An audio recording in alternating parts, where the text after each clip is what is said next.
আসসালামু আলাইকুম। এই ভিডিওতে আমি সলিটারি কনফাইনমেন্ট বা নির্জন কারাবাস নিয়ে ডিসকাস করব।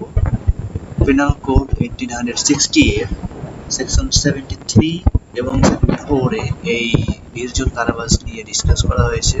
নির্জন কারাবাস হচ্ছে এমন ধরনের ইমপ্রিজনমেন্ট যেখানে অফেন্ডারকে হিউম্যান ইন্টারকোর্স থেকে মানব সমাজ থেকে বিচ্ছিন্ন করে নির্দিষ্ট একটি জায়গায় নির্দিষ্ট একটি রুমে একাই বন্দি করে রাখা হয়। আর শুধুমাত্র রিগোরিয়াস ইমপ্রিজনমেন্টের ক্ষেত্রেই সলিটারি কনফাইনমেন্ট দেওয়া যায়। ওকে, আর সলিটারি কনফাইনমেন্ট সব মিলিয়ে 3 মাসের বেশি হবে না। আর এটা কিভাবে ক্যালকুলেট করতে হবে এটা এই সেকশনে ক্লিয়ার করা হয়েছে যে যদি রিগোরিয়াস ইমপ্রিজনমেন্টের মেয়াদ 6 মাস অথবা 6 মাসের কম হয় তাহলে এর সর্বোচ্চ 1 মান্থ সলিটারি কনফাইনমেন্ট অ্যাওয়ার্ড করা যায়। ওকে, আর যদি রিগোরিয়াস ইমপ্রিজনমেন্ট 6 মাসের বেশি এবং 1 বছরের কম অথবা 1 বছর হয় তাহলে এরকম টাইমের জন্য এর নির্দিষ্ট একটা পোরশন অর্থাৎ 2 মাস সর্বোচ্চ 2 মাস সলিটারি কনফাইনমেন্ট রাখা যাবে। এরপরে যদি রিগোরিয়াস ইমপ্রিজনমেন্ট দেওয়া হয় 1 বছরের বেশি তাহলে এই রিগোরিয়াস ইমপ্রিজনমেন্টের একটা পোরশন একটা অংশ, আর এই অংশটা সর্বোচ্চ 3 মাস হবে। 3 মাসের বেশি সলিটারি কনফাইনমেন্টে রাখা যাবে না। ওকে, অর্থাৎ শর্টকাটে এভাবে উল্লেখ করা যায় যে 6 মাসের জন্য 1 মাস,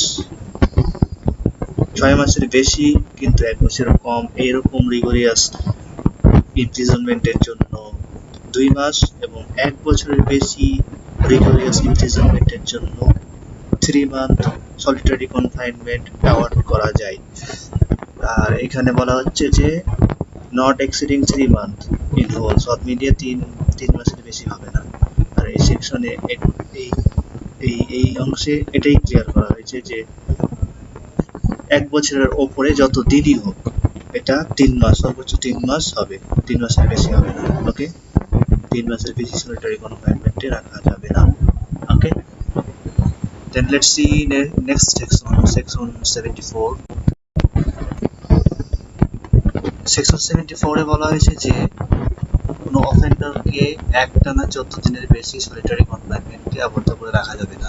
আর 14 দিন সলিটারি কনফাইনমেন্টে রাখলে তাকে কমপক্ষে 14 দিনের বিরতি দিতে হবে। অর্থাৎ 14 দিন রাখার পর তাকে কমপক্ষে 14 দিনের জন্য মূল কারাগারে হিউম্যান ইন্টারকোর্সের মধ্যে ইমপ্রিজনমেন্ট দিয়ে তারপরে পরবর্তীতে আবার যদি প্রয়োজন হয়, যদি রিকোয়ার হয় তাহলে সলিটারি কনফাইনমেন্টে আনা যায়। ওকে, আর যদি রিগোরিয়াস ইমপ্রিজনমেন্ট 3 মাসের বেশি হয় তাহলে প্রতি মাসে 7 দিনের বেশি সলিটারি কনফাইনমেন্টে রাখা যাবে না। ওকে, অর্থাৎ যদি 4 মাস হয় তাহলে প্রতি মাসে 7 দিন করে রাখলে 4 সপ্তাহ। Thanks for watching my video. Please don't forget to subscribe. Thank you.